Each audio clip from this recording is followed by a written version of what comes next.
आज की जो भागदौड़ भरी जिंदगी है ना, उसमें एक एक अजीब सी बात है। हाँ, क्या?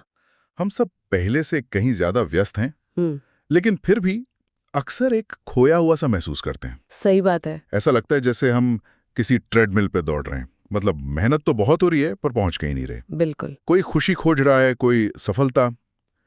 लेकिन जापान में कॉन्सेप्ट है जो कहता है कि ये सब कुछ एक ही चीज में पाया जा सकता है, इकिगाई। इकिगाई। हाँ, तो आज हम इसी गहरे जापानी फलसफे पर थोड़ी बात करेंगे और देखेंगे कि क्या ये हमारी जिंदगी में भी कोई बदलाव ला सकता है। हमारे पास जो जानकारी है वो इसी विषय पर लिखी एक किताब की समरी से ली गई है। और ये सवाल आज के दौर में बहुत जरूरी हो गया है।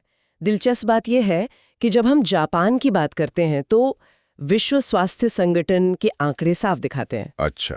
कि वहां के लोगों की जीवन प्रत्याशा यानी लाइफ एक्सपेक्टेंसी दुनिया में सबसे ज्यादा है। हाँ, ये तो मैंने सुना है। खास तौर पर जापान के ओकिनावा द्वीप के लोग। तो सवाल उठता है कि इसका राज क्या है? क्या वो सिर्फ अच्छा खाते हैं या कोई और गहरा कारण है? और यहीं पर इकिगाई का कॉन्सेप्ट सामने आता है। यह सिर्फ एक शब्द नहीं है, बल्कि जीने का एक पूरा नजरिया है। इसका मतलब है हमेशा व्यस्त रहने का आनंद। हमेशा व्यस्त रहने का आनंद, या सीधे शब्दों में कहें तो जीने की एक वजह। इकिगाई, मैंने ये शब्द सुना तो है, पर इसका ठीक ठीक मतलब क्या है? अगर इसे तोड़कर समझें तो? हाँ, तो इकी का मतलब है जीवन। जीवन, ओके। और गाई का मतलब है मूल्य या वजह, यानी जिंदगी का मकसद। बिल्कुल। लेकिन मकसद शब्द सुनकर अक्सर हमारे दिमाग में कोई बहुत बड़ी, दुनिया बदलने वाली चीज आ जाती है। क्या आप इकिगाई का मतलब भी वही है? नहीं, और यही इसकी खूबसूरती है। किताब में साफ बताया गया है कि इकिगाई कुछ भी हो सकता है। कुछ भी? हाँ, किसी के लिए ये अपने बच्चों को बड़ा करना हो सकता है, किसी के लिए अपने बगीचे में सब्जियां उगाना, या किसी कलाकार के लिए अपनी कला बनाना। ये वो कोई भी काम है जो आपको सुबह बिस्तर से उठने की प्रेरणा दे। ये जरूरी नहीं कि वो दुनिया के लिए बड़ा हो, पर वो आपकी दुनिया के लिए बड़ा होना चाहिए। और इसका असर सिर्फ मानसिक शांति तक सीमित नहीं है। अच्छा, इसका कोई शारीरिक असर भी होता है? बिल्कुल। रिसर्च में एक बहुत ही चौंकाने वाली बात सामने आई है। बताइए। जब किसी की जिंदगी में एक स्पष्ट उद्देश्य होता है तो ये शरीर में उन जीन्स के विकास को रोकता है जो सूजन यानी इन्फ्लेमेशन को बढ़ावा देते हैं। और आज हम जानते हैं कि शरीर में लंबे समय तक रहने वाली सूजन ही ज्यादातर आधुनिक बीमारियों की जड़ है। राइट, चाहे वो दिल की बीमारी हो, डायबिटीज हो। एग्जैक्टली। तो एक तरह से एक मकसद का होना आपके शरीर का अंदरूनी डॉक्टर बन जाता है। ये कोशिकाओं के मरने की प्रक्रिया को भी धीमा कर देता है। वाह, मतलब सुबह उठने की एक वजह होना आपको सचमुच ज्यादा समय तक जिंदा रख सकता है। हाँ, ये तो कमाल की बात है। तो फिर सबसे बड़ा सवाल यही है कि एक आम इंसान जो अपनी नौकरी और जिम्मेदारियों में फंसा हुआ है, वो अपना इकिगाई खोजे कैसे? क्या इसका कोई फॉर्मूला है? फॉर्मूला तो नहीं कहूंगी, लेकिन एक दिशा जरूर है। इसके लिए खुद से 4 बहुत ही सरल लेकिन गहरे सवाल पूछने होते हैं। 4 सवाल, ठीक है। पहला सवाल है, आपको प्यार किस चीज से है? प्यार किस चीज से है? हाँ, यानी वो कौन सा काम है जिसे करते हुए आप समय भूल जाते हैं, जो आपको थकाता नहीं बल्कि ऊर्जा से भर देता है। ठीक है, ये तो पैशन वाली बात हो गई। ये सवाल तो शायद हम सब कभी न कभी खुद से पूछते ही हैं। हाँ, लेकिन ये सिर्फ पहला कदम है। ओके। दूसरा सवाल है, आप किस काम में अच्छे हैं? आपके अंदर ऐसा कौन सा हुनर है, कौन सी स्किल है जिसमें आप माहिर हैं? ये जानना जरूरी है कि आपको सिर्फ प्यार ही नहीं है, बल्कि आप उसमें स्वाभाविक रूप से अच्छे भी हैं। और तीसरा सवाल, वो थोड़ा प्रैक्टिकल है। क्या उस काम के लिए आपको पैसे मिल सकते हैं? और मुझे लगता है ज्यादातर लोगों की गाड़ी यहीं आकर अटक जाती है। बिल्कुल। जिस काम से प्यार है, जरूरी नहीं कि उससे पैसे भी मिले, और जिस काम से पैसे मिलते हैं, अक्सर उससे प्यार नहीं होता। आपने बिल्कुल सही नस पकड़ी है। और इसीलिए चौथा सवाल इन सब को जोड़ता है। दुनिया को किस चीज की जरूरत है? दुनिया को किस चीज की जरूरत है? हाँ, क्या आपका जुनून और आपका हुनर मिलकर दुनिया की कोई ऐसी जरूरत पूरी कर सकता है जिसके लिए लोग पैसे देने को तैयार हों? जब इन चारों सवालों के जवाब एक जगह आकर मिलते हैं ना, तब इकिगाई की तस्वीर साफ होने लगती है। इसे समझाने के लिए किताब में 4 सर्कल्स या वो दायरों का एक मॉडल भी दिया गया है ना? हाँ, और वो इससे बहुत अच्छे से समझाता है। सोचिए, 4 सर्कल हैं। जो एक दूसरे को काट रहे हैं। ओके। जहां जिस काम से आपको प्यार है और जिस काम में आप अच्छे हैं मिलते हैं, वो है आपका पैशन। ठीक है, पैशन। जहां जिस काम में आप अच्छे हैं और जिसके लिए आपको पैसे मिलते हैं, वो है आपका प्रोफेशन। प्रोफेशन। जहां जिसके लिए पैसे मिलते हैं और जिसकी दुनिया को जरूरत है मिलते हैं, वो है आपका वोकेशन। वोकेशन। और जहां जिसकी दुनिया को जरूरत है और जिससे आपको प्यार है मिलते हैं, वो है आपका मिशन। मिशन। और इकिगाई इन चारों के ठीक बीच में है वो जादुई जगह जहां आपका पैशन, प्रोफेशन, वोकेशन और मिशन सब एक हो जाते हैं। ये 4 सर्कल वाला मॉडल सोचने के लिए तो बहुत अच्छा है, लेकिन ये थोड़ा आदर्शवादी भी लगता है। क्या ये मुमकिन है? ज्यादातर लोगों के लिए तो ये चारों चीजें 4 अलग-अलग दिशाओं में होती हैं। ये बहुत जरूरी सवाल है। तो क्या ये मॉडल असल जिंदगी में काम करता है? हाँ, लेकिन वैसे नहीं जैसे हम सोचते हैं। ये कोई खजाना नहीं है जो नक्शा देखकर एक दिन में मिल जाएगा। अच्छा। इसे एक कंपास की तरह देखना चाहिए, जो आपको सही दिशा दिखाता रहता है। ये एक लगातार चलने वाली खोज है। हो सकता है आज जो आपका इकिगाई है वो 5 साल बाद बदल जाए। अहम बात यह है कि आप इन चारों सवालों के बारे में सोचते रहें और अपनी जिंदगी को धीरे धीरे उस केंद्र की तरफ ले जाने की कोशिश करते रहें। ठीक है, तो ये एक मंजिल नहीं बल्कि एक सफर है। बिल्कुल। मुझे ये जानने में ज्यादा दिलचस्पी है कि असल जिंदगी में ये दिखता कैसा है। क्या जापान में लोग वाकई ऐसे ही जीते हैं? उनकी रोजमर्रा की आदतें कैसी होती हैं? उनकी कुछ आदतें हमारी सोच से बिल्कुल अलग हैं। जैसे किताब में एक बहुत दिलचस्प बात बताई गई है। हाँ। कि जापानी भाषा में रिटायरमेंट जैसा कोई शब्द ही नहीं है। 1 मिनट, रिटायरमेंट नहीं? ये तो हमारी पूरी सोच के ही उलट है। हमारे यहाँ तो लोग पूरी जिंदगी काम को एक बोझ की तरह देखते हैं और रिटायरमेंट का इंतजार करते हैं ताकि उससे छुटकारा मिले।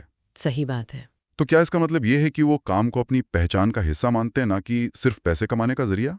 बिल्कुल। जब आपका काम ही आपका इकिगाई बन जाता है तो आप उससे रिटायर क्यों होना चाहेंगे? लोग अपनी आखिरी सांस तक अपने पैशन से जुड़ा कोई ना कोई काम करते रहते हैं, चाहे वो छोटे स्तर पर ही क्यों ना हो।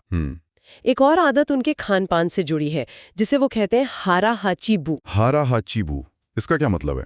इसका मतलब है अपने पेट को सिर्फ 80% तक भरो। 80%? हाँ, कभी भी ठूस ठूस कर मत खाओ। जब आपको लगे कि पेट लगभग भर गया है, बस थोड़ी सी जगह बाकी है, तभी खाना बंद कर दो। अच्छा। ओकिनावा के लोग जो अपनी लंबी उम्र के लिए जाने जाते हैं, इस नियम का सख्ती से पालन करते हैं। और रिसर्च भी बताती है कि कम कैलोरी लेने से उम्र लंबी होती है। औसतन वे दिन में सिर्फ 1800 से 1900 कैलोरी ही लेते हैं।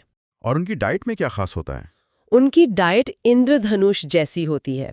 वे रोज 5 अलग-अलग तरह की सब्जियां और फल खाते हैं। 5 तरह के? हाँ, उनकी डाइट में अनाज, सोया और हफ्ते में 3 बार मछली शामिल होती है।